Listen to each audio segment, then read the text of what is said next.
Alright folks, so good morning, good night, good afternoon. So it is your host Kevin the Navigator. So in today's episode of Nautical Theory 101, we're going to be in the Mark Twain's House Museum, so for a tour. So it's going to be like a whole exclusive access inside of Mark Twain's side of his house, and we're going to look around the environment as well. So we're going to look around outside the surrounding of the house, if you can see over here. And then the last part of this episode, we're going to go by the river, and I'm going to tell you why I'm intertwining those two things together. So we're going to learn something today. So it's a historical figure. Why he's in nautical theories? Because Mark Twain was a steamboat captain at the Mississippi River, Missouri River, and he was a deckhand as well. Before he became the world's famous author of all time in American history, he was a seaman. So, well, a riverman actually. And then all the stories is based on the river, you know, and this is a very important for Nautical Theory 101. If you guys doing a report on him, perfect. So we're going to go inside right now. Since they're saying like, whichever, I'm gonna hold this here because I don't have my camera thing here. Then we're gonna do like this.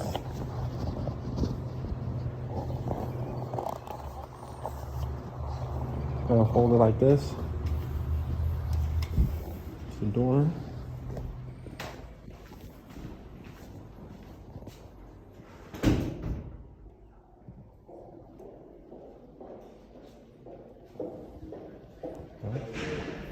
Okay. Some hand sanitizer. Oh, it's a lot. That's a lot. That's a lot of hand sanitizers. Hi, how you doing? All right, how are you? I'm good. I'm here for the 315 tour. All right, you're in the right spot. You got about 10 minutes. Okay. It's going to start just at the bottom of these stairs. Okay. Yeah, it's 3:05 by our clock. So All right then. there's a nice room here. Okay. If you'd like. Our movie about Mark Twain is going in there. You're welcome to go in and have a seat. Sure. All right. That's an... Oh wow. There's also kids reading poetry in the auditorium. You're welcome to go and give a listen. Sure. Are these sandwiches free? They're for the Super Oh, Bowl. yeah. Okay, it's for the children. Okay. Oh, sorry.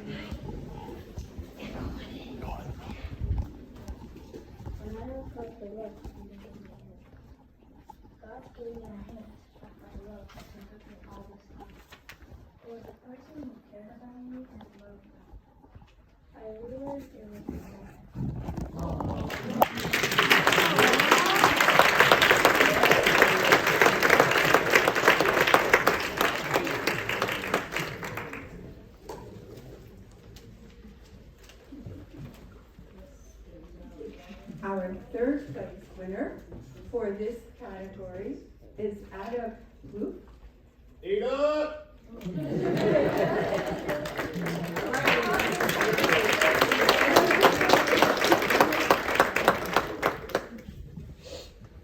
Any fish? No Western.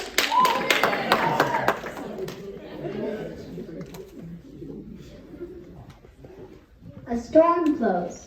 A magnolia tree stands. One would think it would not stand, but it does. Flowers grow. Oh, I was trying to see the exhibit here.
The mining tools.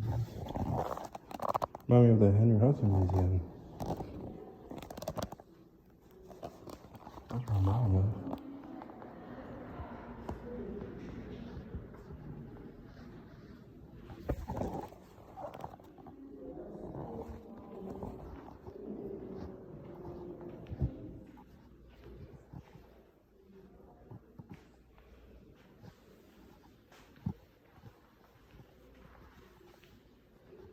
What is this?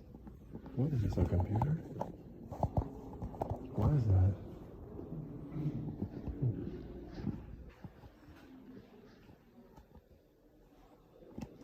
A tramp abroad.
I'm not gonna lie, Mark Twain looks like the guy from KFC. He looks like Colonel Sanders. I have sampled his life. He does look like Colonel Sanders.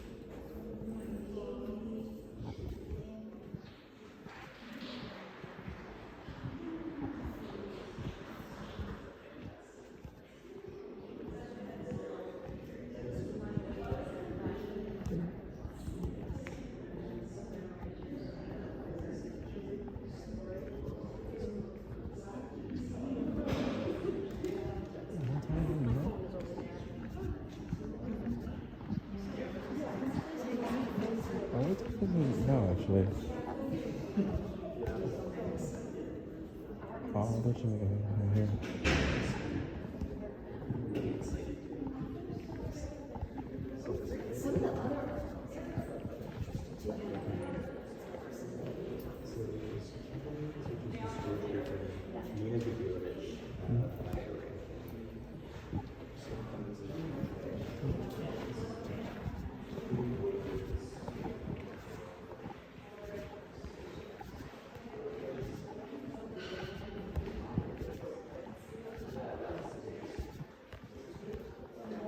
It's a Lego collection.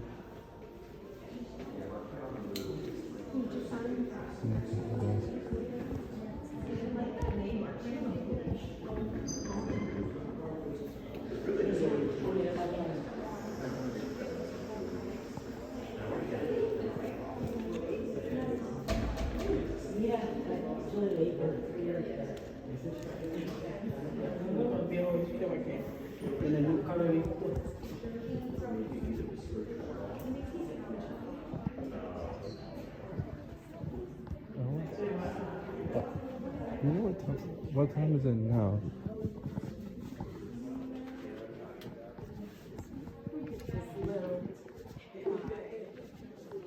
Oh, that's why I was paying attention.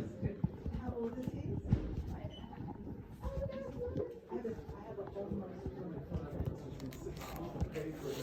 I got her the first edition. Oh, we got the listen to Yeah, parents. listen to parents, right? Oh, yeah. Right. And we also got him this one. Yes. Yes, wonderful.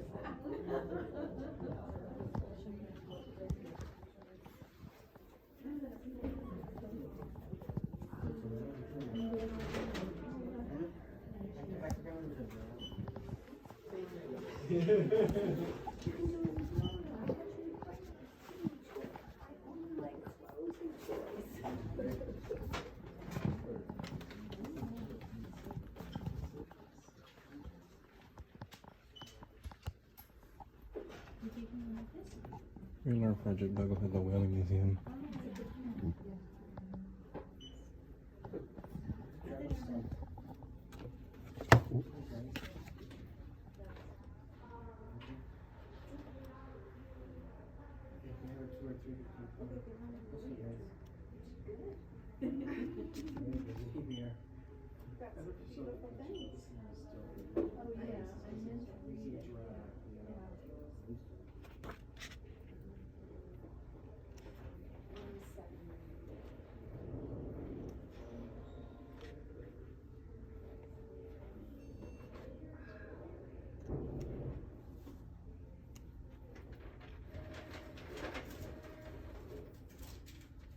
Thank you very much. Enjoy the tour.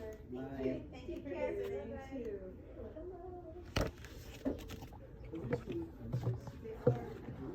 3:14. All right, let's start the tour.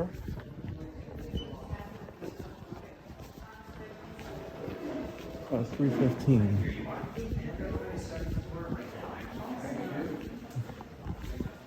Alright, 3:15 tour of the Mark Twain house. We gather at the staircase, 3:15. Last door. Should be everyone.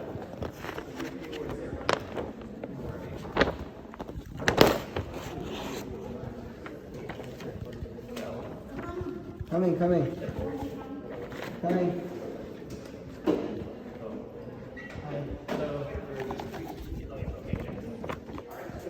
Welcome, my name is Miles. I'll be your tour guide for today. We're going to go see a really cool historical home. If you'd rather take an elevator to get there, though, you're on the corner here to the left. Beyond the corner is an elevator. Number 2 will meet you guys at the second floor. But without further ado, there's a lot to see. I'm going to head up the staircase. Feel free to follow me. And we'll begin.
He always looks tired.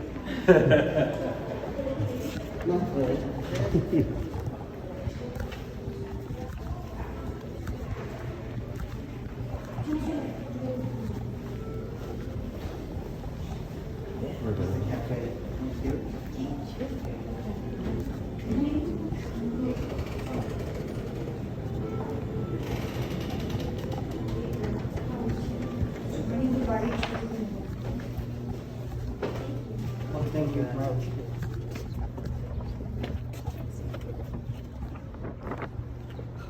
Great, welcome. So I'm going to begin the story today in the year 1835 in a small town called Florida, Missouri, where a man with the name Samuel Langhorne Clemens, better remembered with his supposed to use pen name Mark Twain, was actually born. See, his parents were settlers. They're from, Virginia and Kentucky. They wanted to settle in the area of Missouri early in state's development. They were hoping to buy some land around the small little, hamlet of Florida, maybe sell it off to some other settlers who wanted to arrive and make money that way. They got there too late. They didn't get the land they were hoping for, though, or at least all of it, and so they ended up moving when Sam was only 4 years old to the neighboring town of Hannibal, Missouri, which is, of course, on the banks of the Mississippi River. This is where Sam grows up, and inspired the setting of St. Petersburg, which you probably recognize from Tom Sawyer and Huckleberry Finn. Indeed, Sam's own child Hannibal inspired the setting of his works today. Now, Sam would also go to school, like, Tom Sawyer, in his hometown but he could only go until he was 12. You see, his father passed away when he was 11, so then Sam had to start working to help with money for his family. So he found a position working for his brother Orion's newspaper business, the Missouri Courier, as a typesetter. So Sam would be in the back of this room, taking the large blocky metal letters, putting them in the printing press, and then slamming it back down and helping print things. That is how he learned how to read and write, not just in the classroom. Now, Sam also traveled around as an apprentice for a short portion of his lifetime, thinking maybe printing could be a future. So he visited places like St. Louis and Philadelphia, gaining experience as a printer all the while, until he returns home in his early 20s. In the mid-1850s, economic panic and religious revival was starting to grip America at the time, so Sam decided to maybe try and leave. And his plan wasn't very good. It was a young man's plan. He wanted to travel down the Mississippi River, then reach its end, hop across the Gulf of Mexico, try to reach land he'd only read about in books, called South America, where he said he would, quote, seek his fortune. That was it. Not a very thorough plan, but it was his own plan and his first plan on his own in his life, so it's where I want to start his story off today.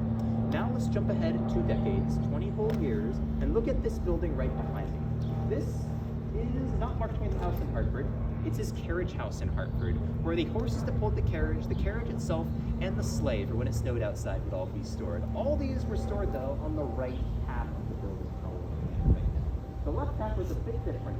That was the residence of the family's carriage master, a man with the name Patrick McAleer, lived on the second floor, sharing 1 bedroom and 1 bathroom with his wife and their 7 children. A family of 9 would have been sharing 1 bedroom and bathroom, probably not what you'd expect to find today in Hartford. But remember, this building was finished around 150 years ago. Very different culture, very different way of life, very different expectations were found in Hartford at the time. Today, we've converted the entire building into mostly staff offices and some practice rooms as well. So for the rest of the tour, we're going to ignore the building completely and head along the pathway along the side of it. Meet up again with the family's Ombra area and continue the tour from there. So feel free to follow me.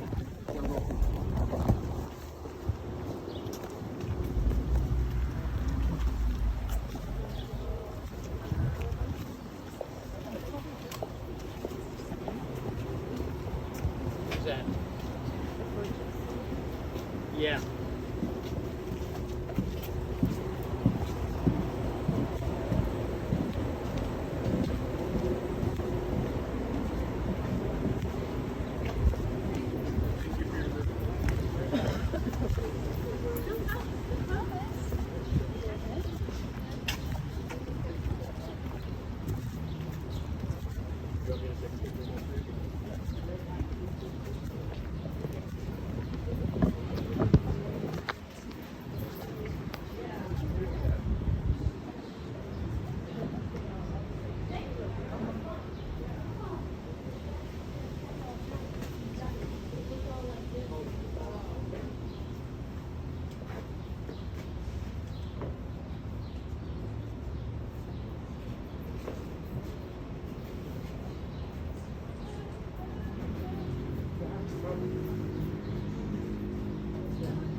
Welcome to the Clemens' Ombra.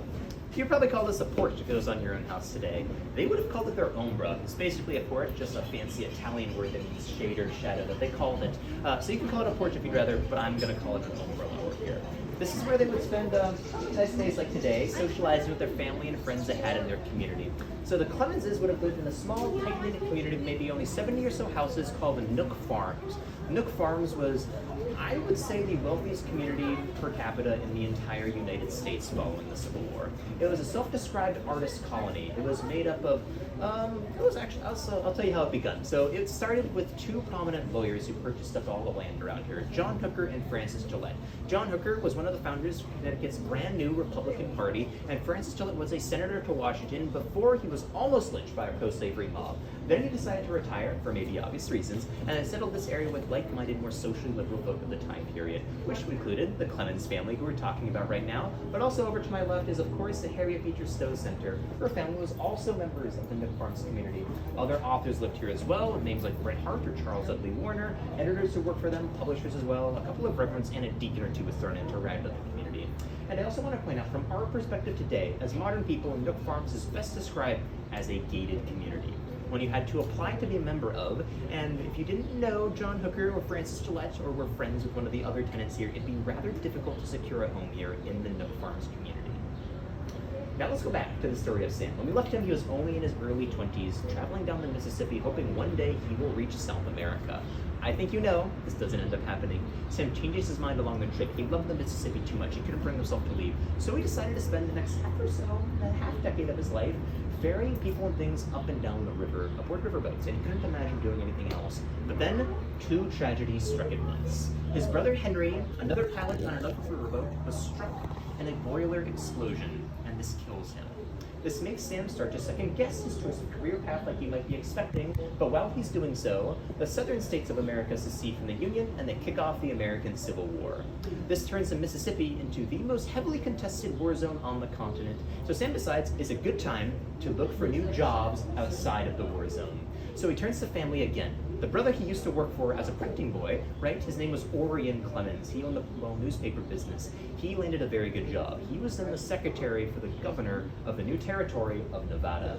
So Sam thought he had a connection to move out west following his brother, settle in Nevada earlier than other settlers could, and then he thinks he can look for silver earlier than they can, maybe find some and get rich. So he follows his brother out west, settles nearby Carson City, and is unsuccessful finding very much silver. So Sam needs to make money doing something else. So he starts writing for newspapers under various pen names, and finally in 1863, in February, he publishes under the pen name Mark Twain. This wouldn't be his big break though. He would of course have to move to California, settle in San Francisco before he's hired by a newspaper business to tour the Mediterranean and write letters back about the people and places he meets. And these letters are compiled together and they make his very first full-length novel, and his best-selling novel of his own lifetime, The Innocents Abroad, which brings him to Hartford in 1868 for the very first time to get it published. Now with that out of the way, let's enter the house. Before we enter, we do have 3 rules I have to go over really quickly. Number 1, please don't eat or drink any food inside the building. I don't think you're hiding candy bars from me, but in case you are, please don't consume them inside. Second, please don't sit on historical furniture. There's metal folding chairs if you feel tired, feel free to take a seat on those.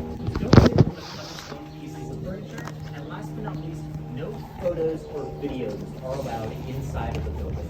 There's a lot of reasons for this. The main one is that guests before have been unaware of their surroundings when taking photos, have actually knocked into things much like me here, and have actually taken down things with them. So we can't have that happen, unfortunately.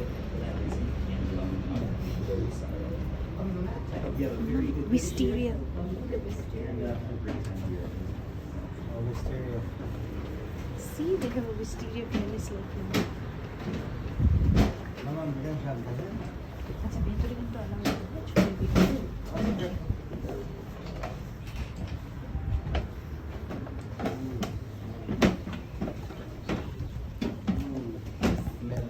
Oh, wow. Oh my.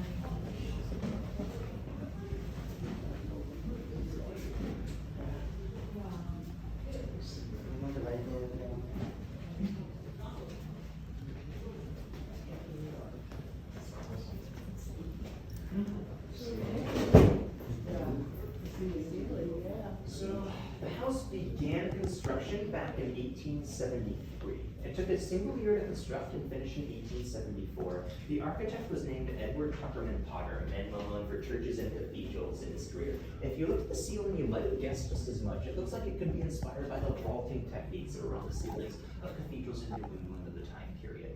A very different story is, though, true for this hand-stenciled silver paint covering the walls. It was done by a group of 4 Boston-based artists, named the Associated Artists, led at the time by the infamous Louis Comfort Tiffany, future founder of Tiffany & Co., but at this point in time, just doing a job like this one with the other members of the Associated Artists. Tiffany, though, had an idea. Every room he worked on artistically, he wanted it to feel like it came from somewhere different in the globe. With this interest, he was trying to replicate art styles he found in North Africa.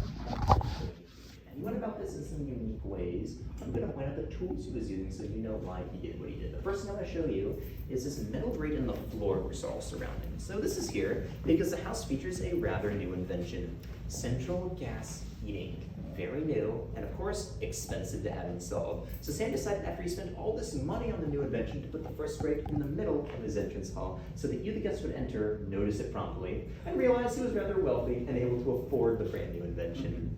Yes, humble in origin, not of character. That's what we always say. But remember, it's very new. So it's not a very well refined invention. It doesn't provide very much heat just yet. So your real source is actually right here to my right. A very large fireplace, the first of 22 in total in the building altogether. Each is key for maintaining heat at this point in time, as well as providing an abundance of light.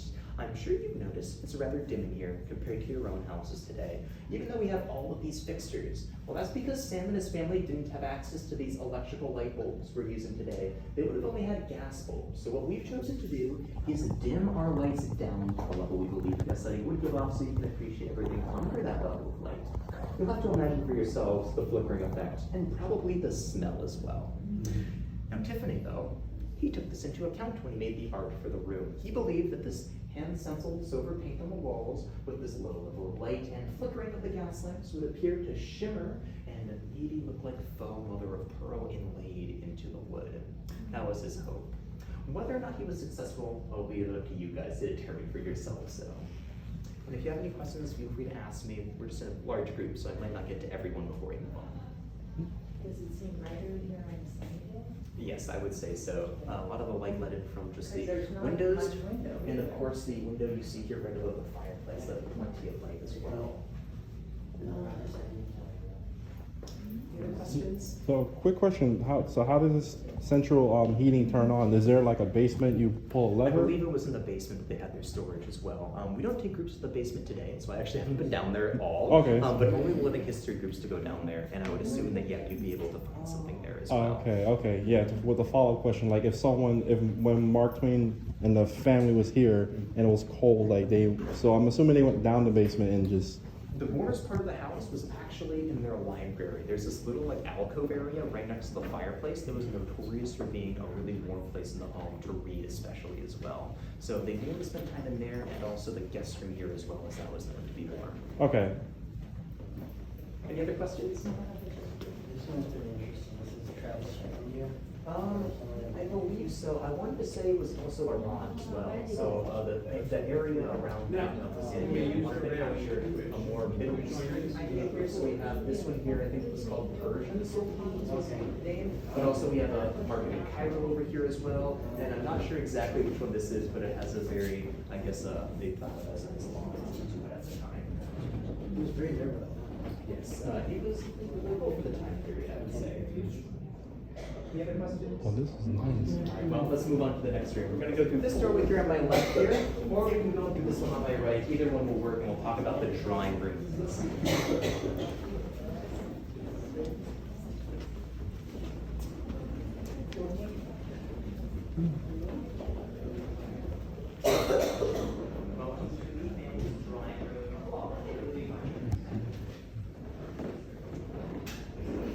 I thought it was a mirror for a second. Well, I'm thinking that's a mirror.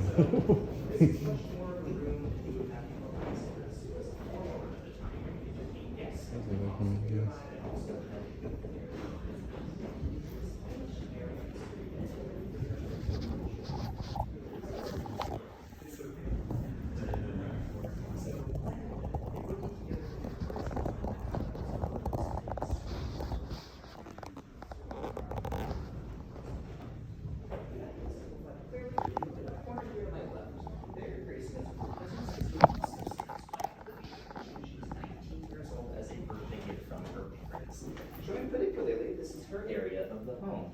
That was a great time to introduce everyone who lived here. You probably recognize this man. Samuel Clemens, Mark Twain. We all know him well, and he was probably the reason you came here, but he wasn't the only one who lived here. Sam came to Hartford to plant his roots somewhere and to cultivate a family. That's what he wanted. So you're probably wondering, how did he and his wife meet? Well, when we left off our last story, if you remember, Sam was scheduled to go on tour in the Mediterranean, and aboard a large cruise ship he was called the Quaker City, and while aboard he met a man named Charles Langton. He and Charles began to talk, they had a great conversation. So good that during it, he showed Sam a pendant portrait of his sister that had actually this exact photo I'm going to show you in it, of Livy. Sam saw this photograph of Livy, then he turned to Charles and he decided to inform him it's the woman he now wants to marry. Determined is how I would describe it. So he returns home, heads to New England, and begins a courtship process. And within only 1 month of courting, Sam proposed. He was then rejected. So he continued to court for 2 more years, and then he proposed another time, more successfully, and the two lived very happy for the time they had together. The couple has 3 daughters altogether. Their first daughter was born 2 years before this house was completed, so she moved in at 2 years old. Her name was Susie. Susie is a lot like her father. She's very gregarious, loves to be the center of attention, loves her family and friends, and loves to write, but not books. She prefers to write plays, and well, she loves performing in these plays as well, oftentimes roping in her family and friends and the whole community to put on plays right here in this room that we're standing in right now. 2 years younger than her was their next daughter. Her name was Clara. Clara is a notoriously accident-prone child.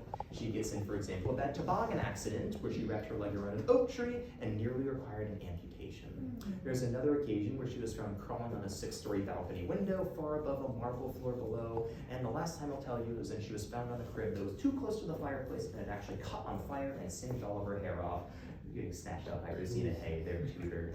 And she survives her childhood, grows up to become a concert singer, moved to Russia, where she marries a pianist named Osip Gavrilovich, and tours Russia with her husband, giving duet performances for roughly a decade. And then in her 80s, she'll return finally to America and found the Mark Twain House and Museum. One more person to introduce. 6 years younger than Clara was their last daughter. Her name was Jean. Jean is, in my opinion, the most unique. She's much more quiet, much more happy to do things on her own and make her own decisions about who she is as an individual, and she is a notoriously animal-loving person. The Clemenses had a lot of animals, and Jean herself had a large cow named Jumbo she would walk around in the yard with a leash, and a donkey. I forget his name. I think it was Cataphract. I also know that she loved the cats on the property. There was plenty of cats. I think Sam owned 19 cats over the course of his life, and would name them things like Soapy Sal, Buffalo Bill, but also things like war, pestilence, or famine if he was feeling really funny. Jean loved all of the animals. She grew up and joined animal activism as an adult, and then got involved in some ornate wood carving when she grew up as well. That's all 5 members of the Clemens family who would have lived here. It's not just Sam on his own, but 4 other girls who'd be living here with him, his family. So it's to communicate it's not just Mark Twain's house, but the Clemens' family home. And I also mentioned that Susie, very young, well, sorry, their oldest, loved to put on plays here, and lucky for us, a photo of a play of hers survived. An original play she made called The Love Chase. Sam's girls are in white, the one in the middle is Jean, of course, and you can tell this is the room we're in because of the curtains on either side. A similar, but not the same pair, still leads to the dining room to my right, so I'm hoping you can picture the girls on the door frame still. Well, where you're standing is where this photographer was, taking this photo in this room only around 150 years ago. Wow. Oh my goodness. So intense. Now, before we leave, is there any questions? I have a question. Of course. You call his wife Libby. Is her name Olivia? Yes, Olivia.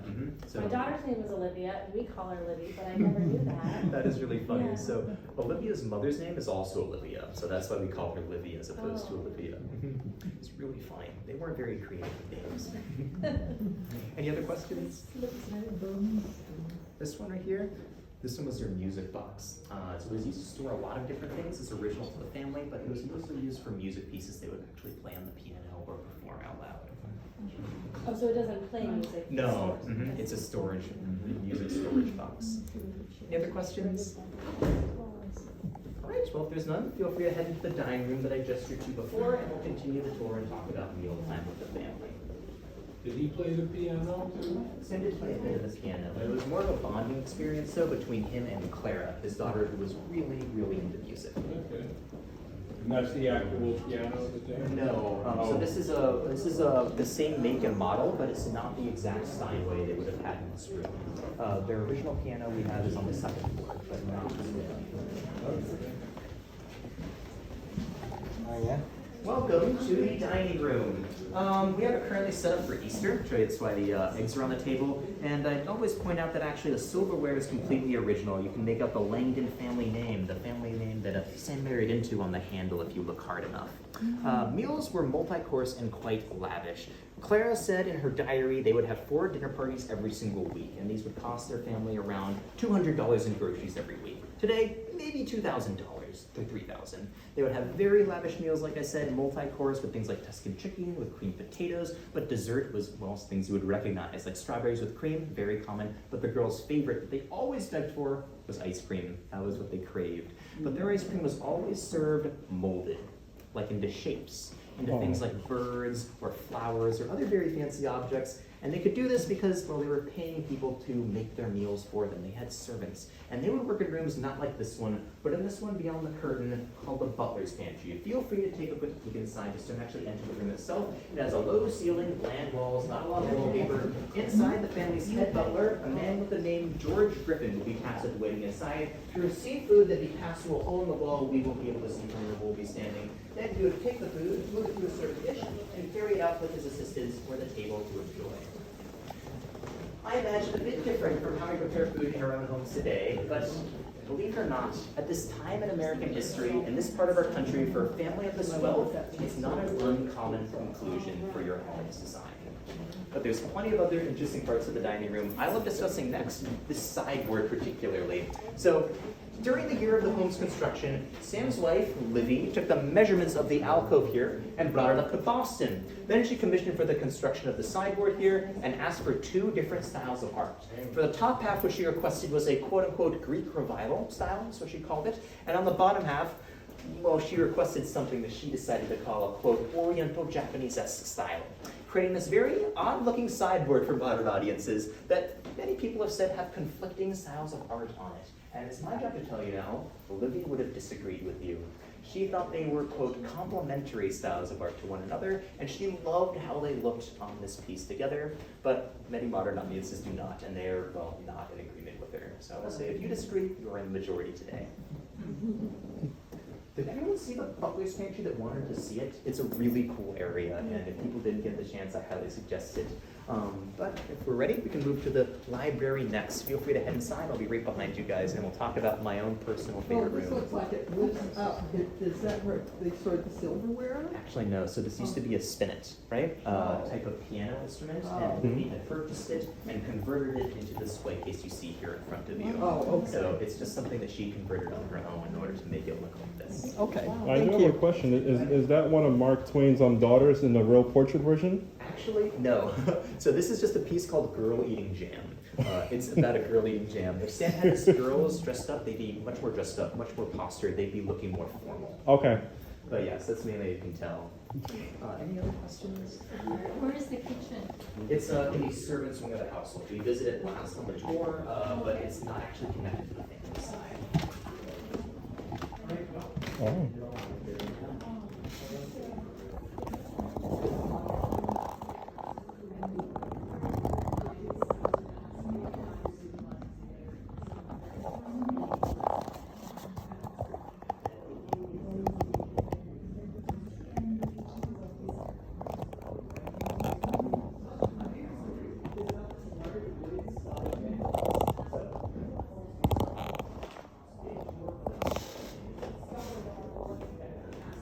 There's sinks and stuff in there.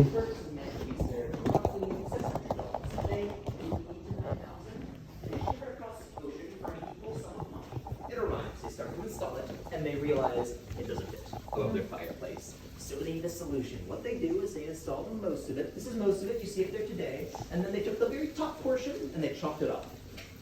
Took it and placed it above their entrance into their dining room instead. So the Scottish mantelpiece survives in the same room. Yes, but there's 2 pieces. Really love this piece. Also, because you get to notice all these objects on the mantle in front of it. They're there for a reason. Sam's daughters, you see, love to demand a nightly bedtime story. But they want a different story every night. And they want that story to include all of these objects on the mantle in the exact same order. Starting with the cat in the ruff on my left, as they named him, moving to my right until they finish with a portrait of a woman they've dubbed Emmeline. And quite the task on a nightly basis. What But, about the, oh sorry, if you no, it's okay. Do you have a question? about the, The woman above the cat? yes, and also the Oh, the wallpaper. Yes. So first of all, the painting of the woman above the cat is Medusa, before she was, of course, cursed with the snake hair. It's one of the original pieces in the household as well, I believe. Other than that, the wallpaper in here, I believe Tiffany wanted it to look like Ottoman design, was what he perceived it as, or Turkish design as well. Of course, Sam has a corner over here with a divan, a type of a Turkish couch, that he called his Turkish corner, as he loved some of the furniture he found on vacation in the Ottoman Empire, and wanted his own little corner here constructed for himself. So he loves to read in this corner. It's very comfortable for him. But other than that, I do want to point out one final thing, and it's this really difficult to read quote above the fireplace. So this is a quote from Ralph Waldo Emerson. What it says is, "The ornament of a house is the friends who frequent it." It's how Sam really views his property.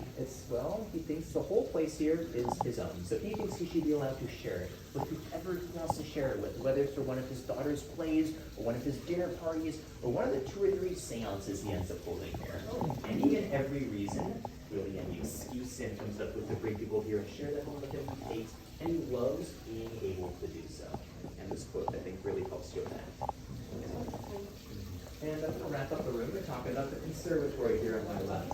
So conservatories at the time are very much fads of the ring. Very popular in America. Sam loved this conservatory, but every family member of his did as well. His daughters especially loved the room because they saw it as the best place in the home to play their imagination games. Their favorite was a game that they called, quote, African Safari, where they drag in their father, they can get down on his hands and knees, and ride around on his back pretending he's an elephant or another safari animal for however long they handle it. Sometimes George, their head butler, would come in and he'd play the role of a lion or tiger for the girls to chase, until, as Sam would say, they would forget they're the hunters and run away in terror across the rest of the household and need their father to intervene and save them from the beast. So, of course, the room is beloved by all members of their family, but each have their own reasons for loving it, I'm sure you can see. What about the book collection? Is it his original? Oh, that's a good question. So, not every single book is original to Sam. When he passed away, he donated most of his books to the Mark Twain Free Library, which is where they remain today. What we have left are things we have on loan from them and all our museums, and also some of his own signed copies that we've had actually donated to us. So, I always say the things that are a bit too damaged, that look like they maybe haven't been well preserved in the museum bookcase for a long time, are his books, but the ones that look very well maintained would be things we do have on loan to us from museums. And so it's a mix of the two, like a lot of the rest of the home. Any other questions? All right, we only have one more room on the first floor. Feel free to follow me and we'll talk about the guest room.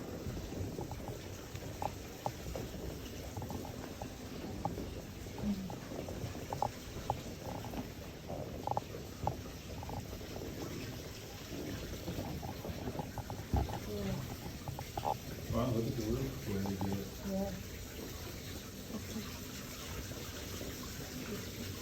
The little door garden.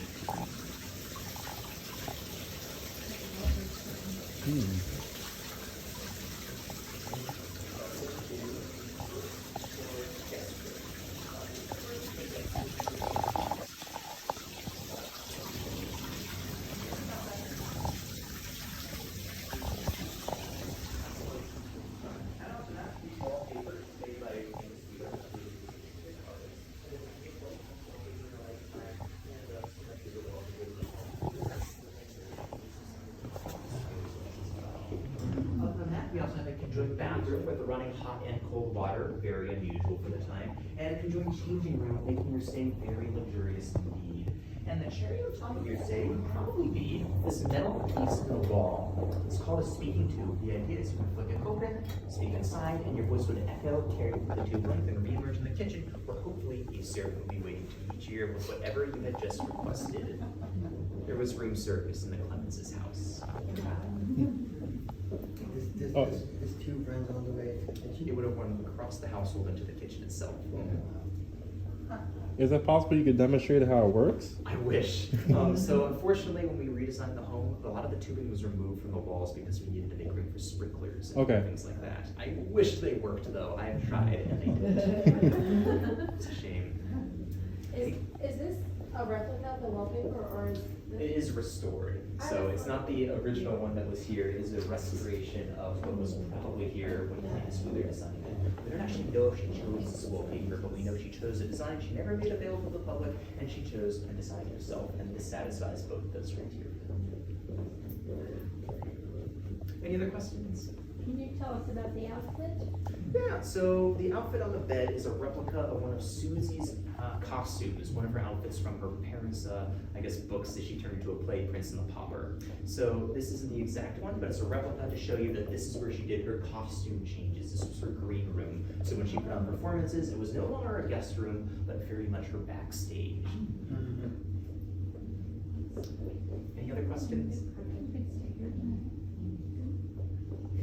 Well, let's head up to the second floor now. So we're gonna go through this door, through a door right behind it, make a left and go up the stairs. Will the last person out of the room please just shut the doors behind them? They don't latch though, so just pull them shut. That's as good as we're ever gonna get. Thank you very much.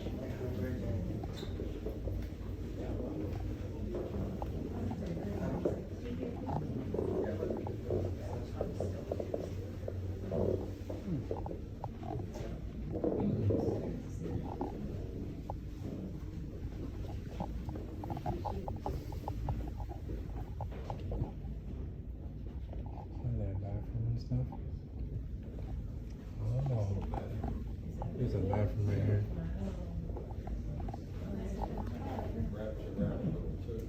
Wait a second.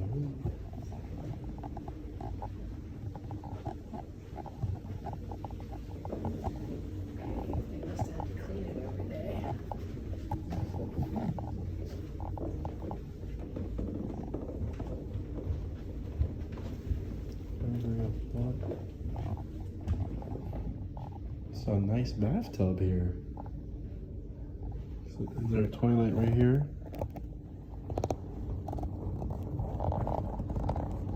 It's really a nice bathtub. Born Samuel Langhorne Clemens on November 30th, 1835. That's where he was born, and he died in April 21st, 1910. So he was born in Florida, Missouri, and he died in Connecticut at 1910. Known by his pen name Mark Twain, was an American writer, humorist, and essayist. He was praised as the greatest humorist of the United States has produced, with William Faulkner calling him the father of American literature. His novels included The Adventures of Tom Sawyer in 1876 and his sequel, The Adventures of Huckleberry Finn in 1884. With the latter often called the Great American Novel, Twain also wrote A Connecticut Yankee in King Arthur's Court in 1889 and Pudd'nhead Wilson 1894 and co-wrote The Gilded Age of a Tale of Today 1873 with Charles Dudley Warner. Twain was raised in Hannibal, Missouri, which later provided the selling of both Tom Sawyer and Huckleberry Finn. He served as an apprenticeship with a printer early in his career, then worked as a typesetter, contributing to articles with his older brother of Orion Clemens newspaper. Twain became a riverboat pilot on the Mississippi River, which provided him material for Life of the Mississippi, 1883. Soon after, Twain headed west to join Orion in Nevada. He referred humorously to lack of success at mining, turning to journalism at the Virginia City Territorial Enterprise. His first achieved success as a writer with the humorous story, The Celebrated Jump of Frog of Cavaleras County, which was published in 1865. It was based on a story he heard in Angels Hotel in Angels Camp, California, where he has spent some time while he was working as a miner. The short story brought him to international attention. He wrote both fiction and non-fiction. As his fame grew, he became a much sought-after speaker. His wit and satire, both in prose and in speech, and earned praise from critics and peers. And Twain was a friend to the presidents, artists, industrialists, and European royalty. Although Twain initially spoke out of favor of American interests in Hawaiian Islands, he later revised his position, going to become a vice president of the American Anti-Imperialist League from 1901 until his death in 1910, coming out strongly against the Philippine-American War and American colonialism. He published a satirical pamphlet, King Leopold Soliloquy, in 1905 about King Leopold II of Belgium abusing human rights in the Congo. Twain earned a great deal of money from his writings and lectures, but invested in ventures and lost most of it as a Paige Compositor. A mechanical typesetter that failed because of the complexity and imprecision that he filed for bankruptcy in the wake of these financial setbacks. But in time overcame his financial troubles with the help of Standard Oil executive Henry Huttleston Rogers. Twain eventually paid all his creditors in full, even though his declaration of bankruptcy meant he was not required to do so. He was born shortly after the appearance of Halley's Comet and predicted that his death would accompany as well, dying a day after the comet was closest to Earth. Now, Mark Twain has written so many novels like Huckleberry Finn, as I said before, Tom Sawyer, and The Prince and the Pauper, which I read that book in high school. I had to do a history report on that book. So yeah, so it's the story of Mark Twain.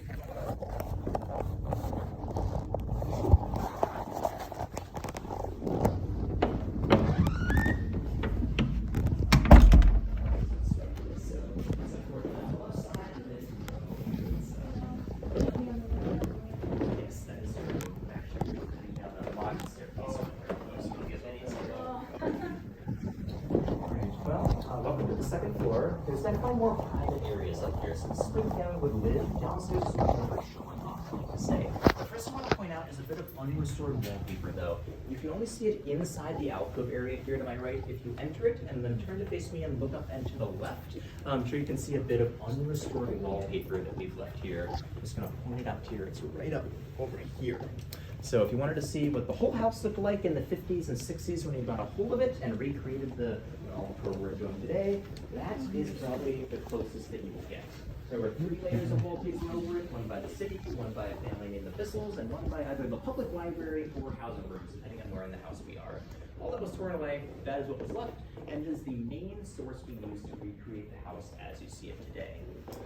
Other sources we used were writings, of course, of people who lived here and people who visited, and the loudest voice I think you hear on this tour is the former resident of this room right over here in the alcove to my right. This bedroom belonged to Sam's oldest daughter, Susie Clemens, once she had turned 13 years old. When she turned 13, she had a realization. She realized the house she was in was 3 stories tall, had 26 rooms, yet she had to share a single bedroom with her 2 younger sisters. She thought that was unfair. So for her birthday, she wanted a gift, a room for herself. Privacy is what she desired. Her mother thought that was more than reasonable, so she turned this old sewing and studying area she had into Susie's new bedroom, and it's where she spends the rest of her time in the house running. It's where she writes her father's biography, which she wrote at age 13 and titled it Papa, because it was about Sam as, well, Sam, her papa, not about Sam as Mark Twain, the author, the figure he invented, as she said. Susie, though, passes away very early in her life at just the age of 24. So what happens is the family falls onto hard financial times, and in order to make money, Sam, his wife Libby, and second daughter Clara head to Europe to give lecture tours over the course of a year. While they're gone, Susie's tasked with watching over the home, and while she's doing so, she ends up contracting spinal meningitis, and it takes her life after just a couple of weeks in the home. Sam is informed while on vacation in England over a new invention, the telephone, and it absolutely devastates him to the point that he says it's not possible for him and his family to return and live here in the home and be happy ever again. So they don't come back. They leave in 1891 and never return. So they keep the home in their possession for another decade or so and sell it in the early 20th century, now to afford their now wandering style of life that they've elected for. Sorry for the flash forward to tragedy. Let's go back in time really quick and talk about the room on the other side for now. This bedroom, which you can also view outside of the alcove area from this doorway if it's a bit too crowded in there, is of course Sam and Libby's bedroom that they shared the entire 17 years they lived here. The piece of furniture I always talk about is their famous Venetian angel. I can feel the air from there. It was our very first artifact we had. It was donated by Clara upon the opening of the Mark Twain House Museum and has remained here ever since. It was made of all walnut wood, purchased for $200 in Venice, Italy, and Sam claimed that all 5 members of his family could fit inside the bed at once. I don't believe him. I don't know if you guys do. Maybe he went when they were kids, but he did claim that. And I also want to point out the odd placement of his pillows at the footboard, because he said he ought to be able to, quote, see what he paid for and see the larger any carvings on the headboard each time he woke up, and not the shorter carvings on the footboard. Definitely an interesting choice. I agree. Now, That's something my husband would say. now we're going to skip over this room to my left. It's a bathroom area. You can see it connected to the side of Sam's room as well. But in what's left, we had to run a staircase from the 3rd floor through to make 2 exits from the 3rd floor for fire safety. So in what's left of the bathroom, we put a computer and stool, and Ella or Sydney and make a do work in there for us. So just ignore this room. This is the next room we'll talk about, the 2nd floor guest room, but it's for particular guests. For the winter months from October to April, it's occupied by Sam's mother-in-law. So he calls this Ma's room. Bit of background about her. So her name is also Olivia, as opposed to Livy, his wife. After Olivia got married to Sam, Olivia's husband, Jarvis, passed away within 1 year. So then she was living alone in a mansion in Elmira, New York, watching her daughter begin a new life in a new town with a new husband with 3 new daughters of her own in this brand new house that Olivia paid for the construction of. Yeah, she thought she deserved a room, so she asked for one, and she received this one on the 2nd floor. She then personalized it with her own furniture from Elmira, New York, turning it into her room in the Clemens' house, and she comes to visit, like I said, for 6 months every winter. So this is very much her second home. They visit for roughly 3 to 4 months in the summertime in Elmira, New York, so they're very, very close as families go. But I want to mention that while her daughter and, well, granddaughters love her visiting, Sam ends up butting heads with her on issues of authority. You see, she doesn't like staying in rooms that smell like smoke, and Sam loves to smoke in his own room. They're basically right next door. This is going to cause some problems, but, well, they do end up reaching compromises. And I always point out here, maybe you can think of your own family members going to visit them for holidays and having to reach compromises with them. That shows you the Clemens family is no different from the family that you live in today. They loved each other. They visited each other for holidays, and they got on each other's nerves and had to talk things through sometimes. But they did love each other dearly, and they were a family, just like the one that you live in. Any questions you guys have before we move on? Yes, 2 questions. The first question is, how did Mark Twain and his family funded the house? Like, ooh, how did they afford it? Yeah, how they afford it. Sam afforded it the same way you or I could. He married the right person. He married into an incredibly wealthy family. If you're wondering how the Langdons made their money, it's through coal and timber distribution in New York State. Okay. A ludicrous sum they managed to accumulate, and Sam could have never made as much as an author. Okay, I was gonna say, I thought his books, the royalties, like, paid for the house. That's what I thought. They definitely made a lot, but not enough to afford this crazy style of living. Okay. So, yes. Okay. Yes, he very much married and got into a very lucky relationship, I would say. Okay, and then the second question is, when the tragedy happened and they didn't want the house anymore, like, was it mortgaged or they owned it and then they just sold it, like, completely, like, I don't want this no more, like? They would have held on to it and just kept it in their possession, and they let their caretakers and gardeners named the O'Neill family occupy the home at the time. So they were still on their payroll and still in their possession. They just weren't living here, and they chose to go elsewhere as well. Okay. So I wouldn't say it was a mortgage. That would be my thing. Okay, and then slight minor question. So when Mark Twain, his wife died, now the children, did they took the house over? Like, you know, like inheritance, did that happen? Or did the daughters not want to It would have live been sold by this point. Okay. So Sam would have sold it in the early 20th century, and it would be Clara who returns in the 1960s and raises a lot of money in the area with relatives of also Harriet Beecher Stowe's to repurchase all the homes around here in the Nook Farms area. Oh, so the children had nothing to do with it. So it had to take another party to take over this place. Exactly. Okay. It had a lot of lives in between when it becomes a museum and when it was Sam's home. All right, and then they pay homage to it. So okay, Exactly. Okay, makes sense. It's a long story. Okay. All right. Any other questions? Is that bust of anyone in particular, or is it That usually asked. We're kind of short on time, so I'm just going to tell you guys. It's a friend of Sam's and relative of Harriet Beecher Stowe's, Reverend Henry Beecher Ward. Today, he's remembered as a very outspoken abolitionist. Very much during his own lifetime, he was more famous as a serial adulterer. He got into more than one affair scandals, and as a reverend, it really tanked his reputation. But we're trying to remember the more positive contributions he made after 100 years of his passing. So he's still here at Sam's home. He's a great friend of his, so that's why his head remains here. Another interesting individual. I'd suggest looking him up on your own time, though. Really interesting guy. Anyway, we gotta move on now. What's the name again? Oh, Henry Beecher Ward. So yes, let's move on to the, well,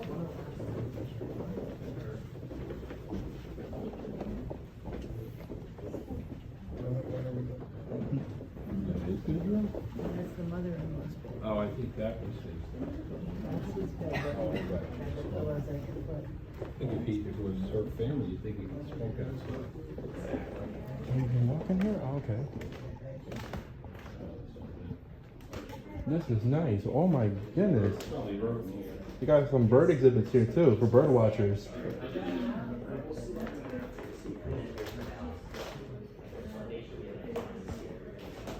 Chalk.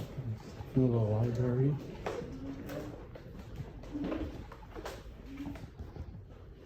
I think the store leads to this.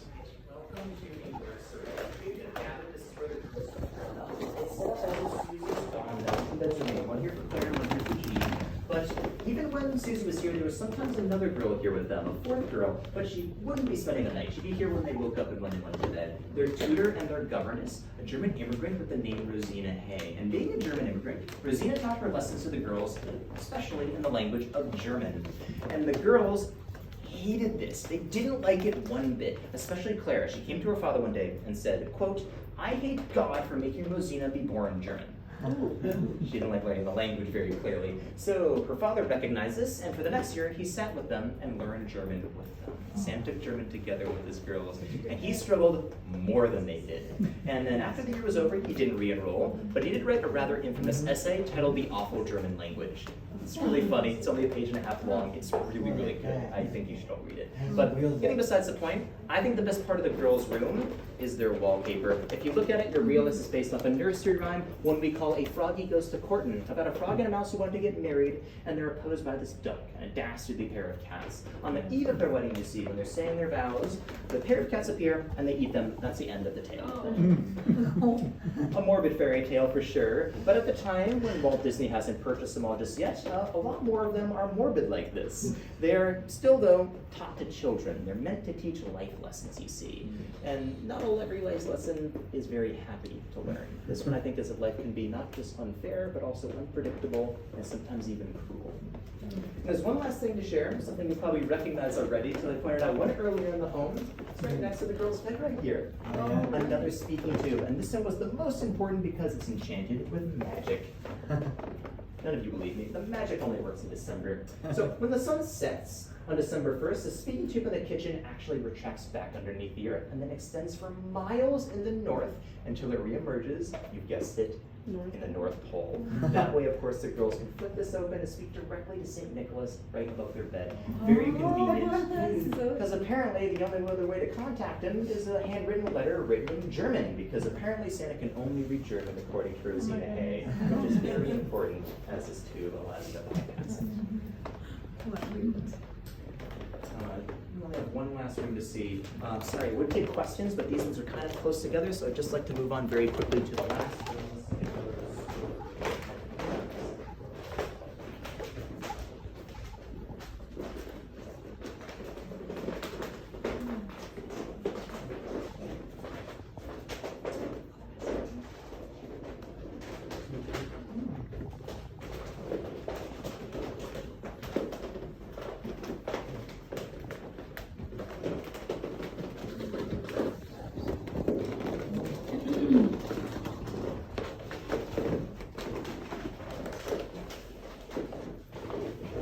Welcome to the schoolroom. I imagine you could have guessed what happened here just from the name, but before it was a schoolroom, this is where Sam wanted to do writing. He wanted to sit in his office, but he said it was too distracting, and he gave two reasons why. The first was this L-shaped couch in the corner. It's called a divan, a type of Turkish couch. Of course, we saw one in the library. Sam said this thing was, quote, far too attractive, and he's unable to resist its charm. So he falls asleep for hours in the day and gets no work done. I think this is a cover for the real reason, the second reason, which is his children are next door, running in and out all day, making a lot of noise and demanding he play. Sam's a new father. He never says no, spends the rest of the day with his kids and ends up getting no work done. Eventually he decides it can't continue. So he packs up everything, moves upstairs, and he turns this room into the schoolroom you see it as today. The girls were taught, of course, by Rosina Hay, a rather modern curriculum, if I do say so, with math, science, reading, writing, foreign languages, and even some foreign literature being taught to them. Very much a high-quality education they received.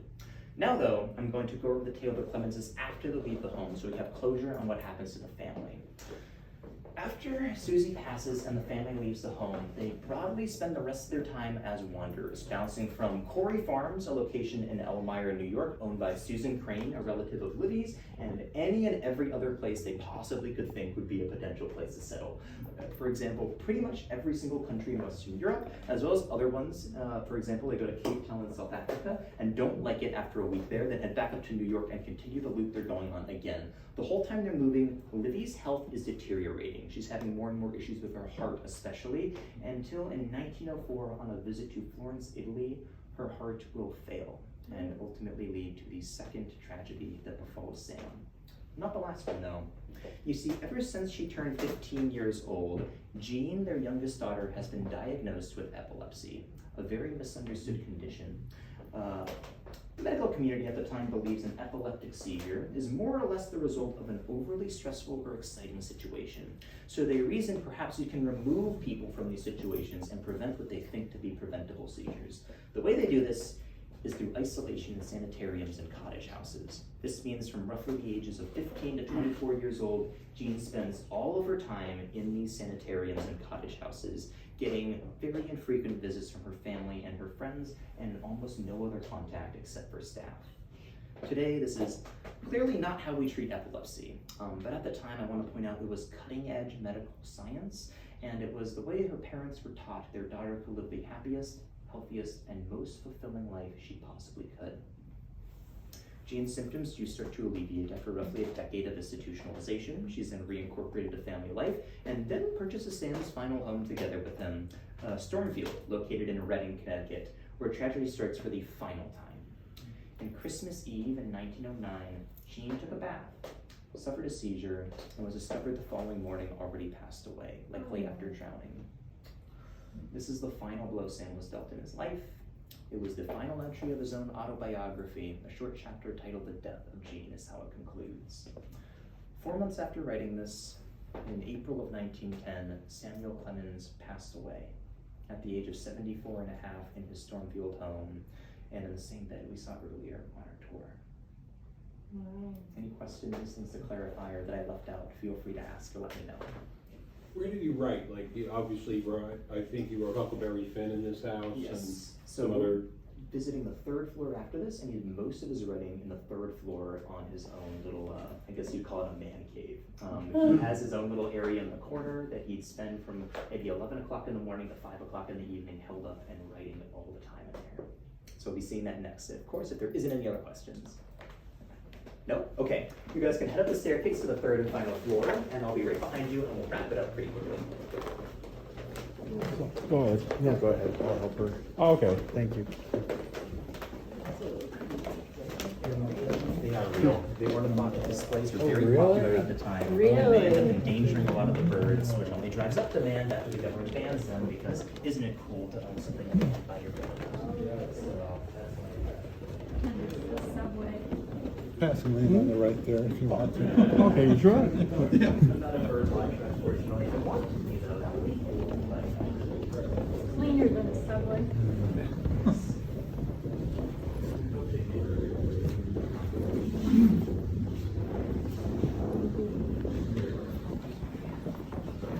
yes, please be careful around the railings here. They're clearly not made when OSHA was a thing, so they're rather low. And I just want to let people know, in case you don't want to pin your stomach when you stand nearby it. Oh. Anyway, welcome to the third and final floor. So remember in the drawing room, I talked about half of your bedrooms were split up? That means the third floor and all the rooms up here were actually meant for men. Women were not allowed up here. Sam's own wife, Libby, camped on this floor a grand total of one time. The 17 years she lived here. She would go to a home, decorate it when it was done, and then she was never invited up again. Sam's daughters were children, so they were actually allowed up here. They were too young, so they were exempt from the rules, but they would choose by choice to play downstairs. They called these rooms up here, quote, weird and creepy, so they would choose to play downstairs. So the only people up here were really just Sam and his own friends, but there was one other person worth mentioning. The resident of this room here to my right, Sam's head butler's room, George Griffin's. Quick background of George. George Griffin is an African-American man. He was born into bondage in either Virginia or Maryland, very unclear. He worked in the service of a Union general over the entire Civil War. Upon the completion, he moved to Hartford, began working for Sam, and he held this position as head butler the entire 17 years the family lived here. George has this room, as you can see. He could live here if he wants to, but he doesn't choose to. George has a home on the other side of Hartford. He lives there with his wife and their daughter, and he's a deacon at their local church. There's no reason the center of his life is here in Sam's home. Regardless of that, though, like I said, he has this room to do with what he wants to. It has his own balcony he can actually relax on, as well as his own bed he can spend the night in if he's working late and he can't make it back home when the trolley stopped running around midnight or so. Just take him when they start in the morning around 9. George is a fascinating person. He loves to bet on things like horse races and elections, and he's very good at it. He makes a lot of money. So if you're here to meet Sam and you have some knowledge on those things, George will pull you aside and shake you down for information. And then when you give it to him, he'll put you in the front of the queue to meet Sam and let you appear almost right away. I wish I could talk about him more, but unfortunately I'll take all the thunder from our living history guide. We're just starting our George tours now, so hope you guys come back and take one of those. So let's move on to a much less interesting bedroom. The third floor guest room and the least frequently used bedroom in the home. The only people who'd be in it are friends of Sam's who don't know his family, so they stay up here to work with him and not get involved in the family affairs downstairs. So Sam calls this room the artist's friend's room. But I have a different name. Sam and his friends like to come up here sometimes to drink and smoke, sometimes to descend, but they can't actually safely descend the staircase when they want to. So they choose to recover in this room right over here. So I call it the recovery room. And I'm sure you're wondering why we need one. Well, let's head through this doorway right here, and we'll find out why we need one. Excuse me.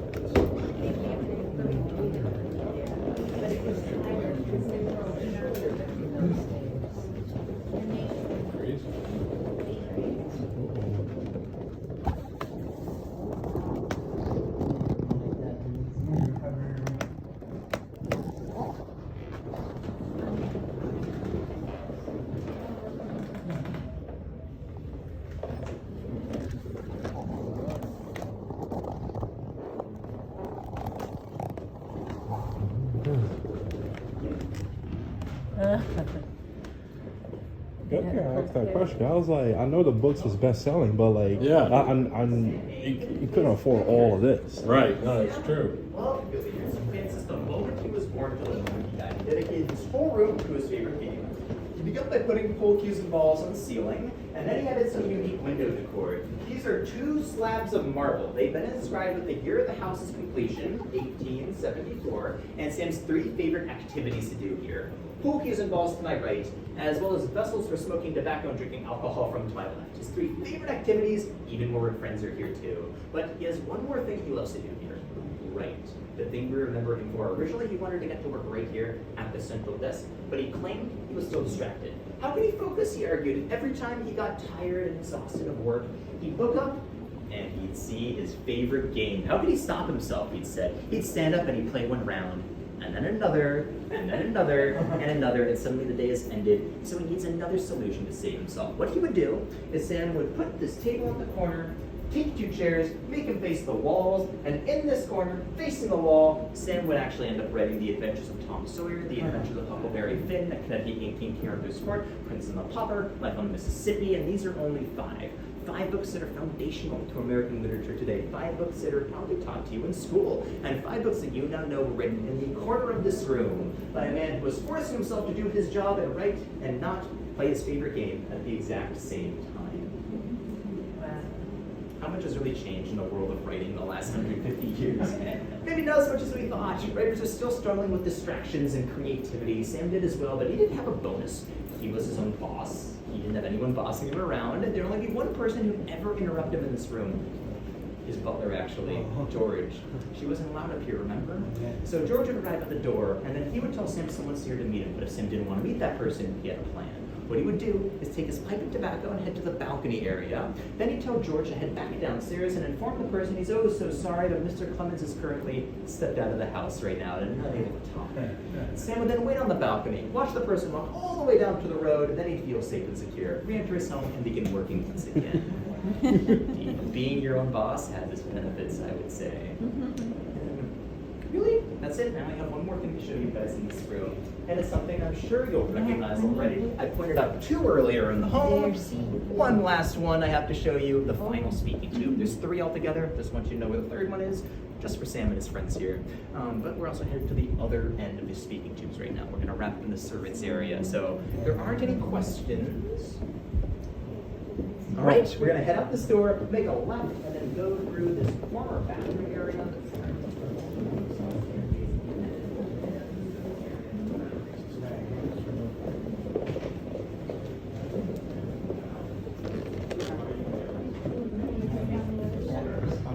We go down the others.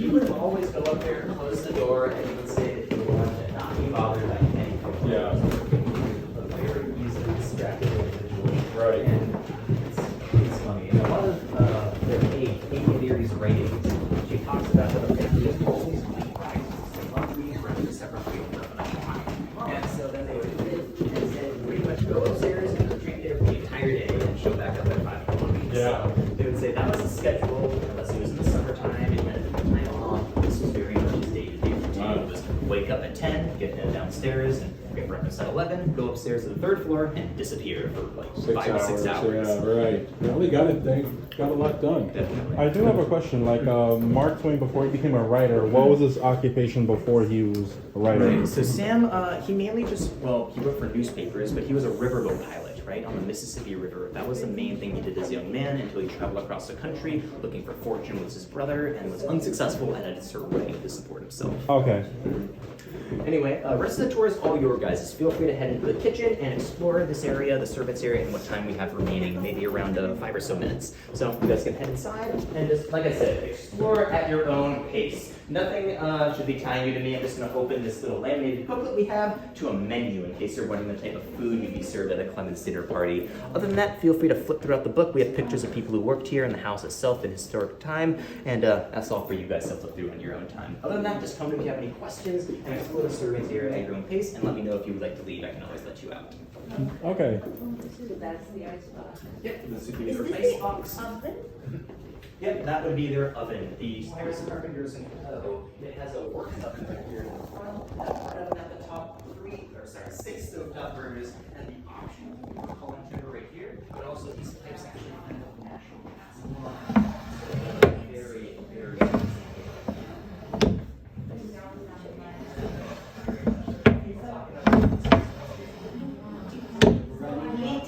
Running hot water. Right. So main servants would generally Natural gas, everything. This is advanced for that time. Very advanced. It looks like a modern day house we live in today. Yeah. This is crazy. All you gotta do is put some internet. You'll be fine. Exactly. Right?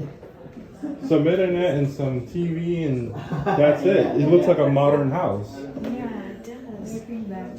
Yeah, I And mean, you he's see it, focused right? so much on this, right? Yeah. My God. Look at that nostalgia. I'm thinking it was gonna be very, very antique, but it's not. It looks, it just it's- Hot water, cold water. right. There's a central heating system, as I mentioned before. Yeah. And then you can feel it on there on one of the daughter's room, the heating thing. You can feel the air conditioning there. Right, right. So, oh my goodness. Oh my goodness. Yeah. That's the reason why I asked that question. How did he fund it? This Like, house was so expensive it's at that time. it's expensive. Married into money. Exactly. That's how he But did must it. have cost a fortune. Yeah, A lot. That's incredible by today's standards. I lied. Yeah. If you were brought a house like this, it would be like what, over $1 million right now? Like today's Yeah. money? Oh, well more. Well more. Well more than Well more. that. Because he 3-4 brought times the that. state of the art and new technology. Mm-hmm. I would be very happy to be served here if it was. Would you Oops, know sorry. how much it cost to build this house at that time and what would be the So at the time, with everything together at the very end, the receipt would come out to around $1.5 million. Today, that would be roughly $30 million in order to construct and decorate this entire house. So yes, very much a high standard of living at the time period, and very much for today as well. And to maintain, of course. Yes, to maintain it was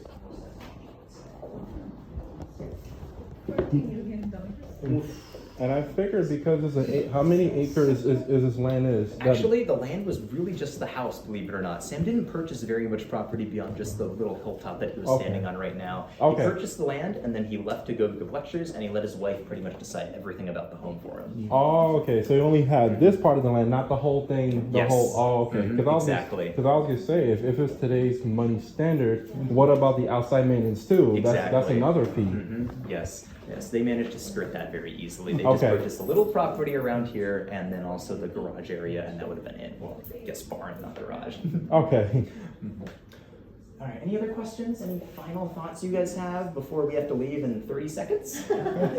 Is this an ice box? Yes, so they had their ice box right over here. You could hold a refrigerator as well. Their ice was supplied by the city of Hartford. It would be once a week. They would have a horse-drawn carriage arrive up front. And if you were a servant here, your job might be to grab those large tongs off the top, bring them down to the main road, grab that chunk of ice, and put it right back in the bottom drawer here. And then you have a cold ice box for the next week, and could have ice cream and meats and other really nice things in your home. Oh, they store food inside of that ice box? Yes. That's how you have things that need to be kept frozen still in your home for easy access at the time period. And then when the ice is there, how to prevent it from melting? Like, so, sorry, excuse me. Just want to point here to the very bottom. You have this little kind of it's like a tray. So as it melts, every hour and a half to 2 hours, you would have to take it out and empty it as well. So So it's like a fridge? yes, it's an ice box. So you have a large block of ice that fit in this entire bottom shelf, and it would keep this entire thing cool for you to have meats and ice cream and other things that need to be kept frozen right here in the comfort of your house. so every hour you gotta change the ice back and forth. Yes. Well, not the ice. You would empty the water at the very bottom. The ice would only need to be changed once a week or so. Okay. My God. That's a lot of work. Very much a lot of work. And the ice business around Hartford was one of the biggest businesses in the city until it disappears overnight when refrigerators are invented. Okay. Oh my. Yes. Incredible. Well, like I said, we only had 30 seconds left, and now we're down to 3. So you guys can follow me. I'm sorry about this. I love to stand as So much to Oh, what's this?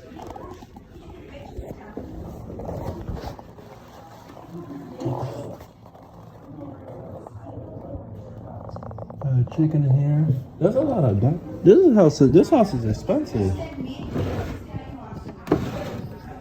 Oh no, this is an ironing thing too. That's what an iron look like.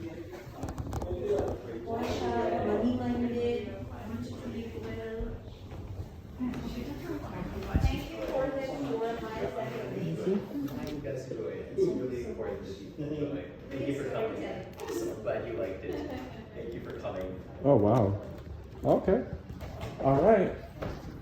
This house is expensive. It's expensive. It is incredible. It's just The outside is something, but when you enter it and you see the inside, Yeah. you realize how much it would have been. it's just the accessories and the extra rooms, and then the unnecessary rooms they didn't really use. It's an extra expense they don't need. Like I said, very much for showing off. Oh, It was okay. very much made to talk to the town. People wanted to visit it whenever they visited here, so it was very much more for showing off. oh, makes sense. Makes sense, like a status thing. Makes sense. Exactly. Sam was, right, we say humble in origin, but not of character. He Okay. came from a humble place, but he grows up and he loves showing off as well. All right, makes sense. Thank you guys. Hope you have a great rest All of right. your day. Thank you. Wow. Miles, I have a quick question. Were these trees planted back then? I mean, I don't are believe any of the so. trees old? The trees are very recent. A lot of trees in Connecticut are only around a century or so old, I would say. We had a huge Okay. reforestation effort around 100 years ago. I and think that's it really Harriet helped. Beecher Stowe's house. Oh. She's another author. Is the white one beyond the Harriet Beecher Stowe? Yeah. That was her house, right? Yeah, that's her house right there. Yeah, Yeah. she's another author. Yeah, I read her.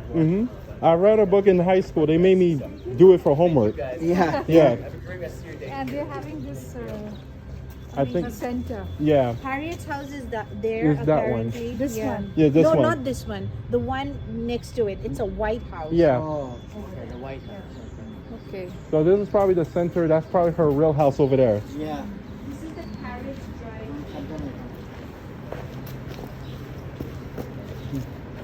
That's what I was gonna say. I'm like, all these authors, like, there's no way they making that much money to afford all of this. Yeah. But either they have to marry someone who's rich or Yeah, had a, That was a great question. Right. I was wondering, like, Or- how did he make so much money, right? or they probably had a family member that was a millionaire at the time that Or he funded was it. born to riches. Yeah. Exactly. The Wisteria, 'Cause I'm- He was, Wisteria art. I'm figuring back. Trellis. I'm figuring back in that time when you was telling, "Oh, I want to be an author." How you? Oh, what? You wait? What? Like, I have a business. Why don't you just take over it? Like, you got to write books? How you gonna afford it? Exactly.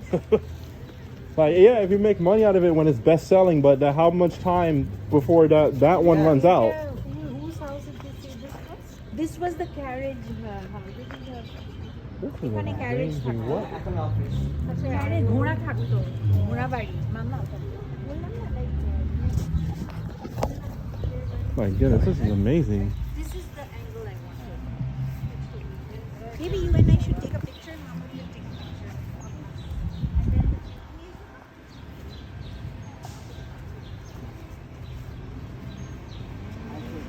Oh my goodness. Alright folks, so that was the end of the video. So I'm hoping you guys have learned something. So we have went inside of Mark Twain's house, also known as Samuel Clemens, and we saw how he lived. We saw where he wrote all his books. We saw his earlier life. We saw his marriage, and we saw his children. Rest in peace to them that had a short, tragic death. So, and rest in peace Samuel, because from my opinion, maybe he suffered from depression. Maybe when he passed, maybe what made his pass away more faster is when he got depressed after his family members has died through these illnesses, and these illnesses wasn't treated around that time because medical advancement wasn't advanced like that. It was getting advanced, but not like that until the 20th century, because mind you, they were in the 19th century. So I want to thank you guys for liking, sharing, subscribing, and don't forget to go on my YouTube channel, right? And don't forget to, my website's coming up soon, and I'm standing on top of a compass, as you can see here. We're gonna do a whole 360 spin. The compass, and you can see it without me in it. We'll do it like this.